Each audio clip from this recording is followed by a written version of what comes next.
मेरा नाम है हरिया, मैं काम करता हूँ बहुत बढ़िया, खाता हूँ खाना और रोज गाता हूँ गाना। अरे यार, आज तो बहुत देर हो गई।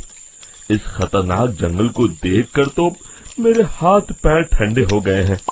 अगर मैं वक्त पर गाँव। जब चंपक सेठ वापस गांव लौट रहा होता है, तभी उसे एक आवाज सुनाई देती है। चंपक जी, ओ चंपक जी। अरे, ये तो कोई मेरा नाम लेकर मुझे पुकार रहा है। फिर उस रास्ते में वही औरत खड़ी दिखाई देती है जाती है। बेचारा चंपक सेठ लाचार होकर खाली हाथ गांव लौट आता है। फिर ये उस जंगल में रोज की बात हो जाती है।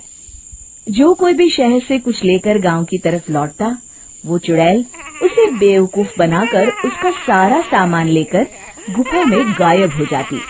एक दिन लकड़हारा हरिया की बातों को नजरअंदाज करते हुए कहता है। अरे भाई, मुझे पहले ही बहुत देर हो चुकी है, मुझे जाने दो भाई। शाम तक लकड़ियाँ काट कर शहर के बाजार में बेचना है। तुम अपनी ये कहानी किसी फुर्सत में बैठे इंसान को सुनाओ, मैं तो चला। इतना कहकर लकड़हारा वहाँ से आगे जंगल की तरफ चला जाता है।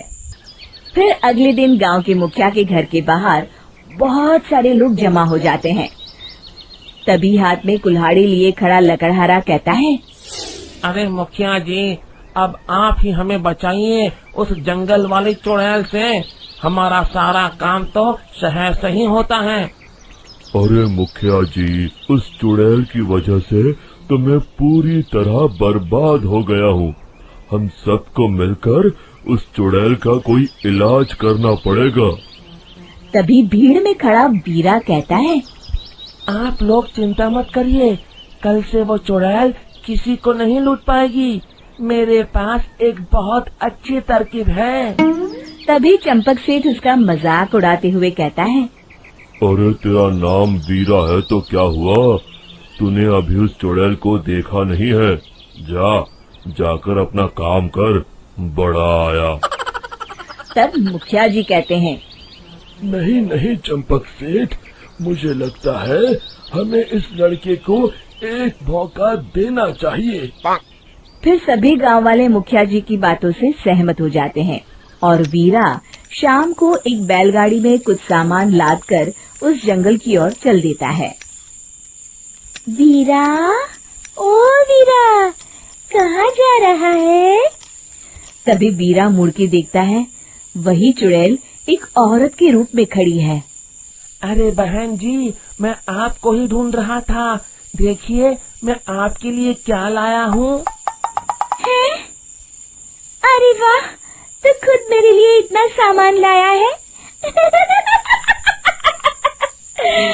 तू ही अकेला गांव में समझदार है। जरा देखो, मैं भी खोल के, बड़े भूख लगी है। जैसे ही चुड़ैल उस सामान पर से कपड़ा हटाती है, एक भगवान शिव की तेज रोशनी उसके अंदर मूर्ति से निकलती है और चुड़ैल अपने असली रूप में आकर जलने लगती है। अरे मैं जल रही हूँ, बचाओ, बचाओ, ओम नमः शिवाय, मर गई मैं। देखते ही देखते वो चुड़ैल राख के साथ उड़ जाती है और सभी गांव वाले भी वहां आ जाते हैं। शिक्षा बुराई पे सदा अच्छाई की ही जीत होती है।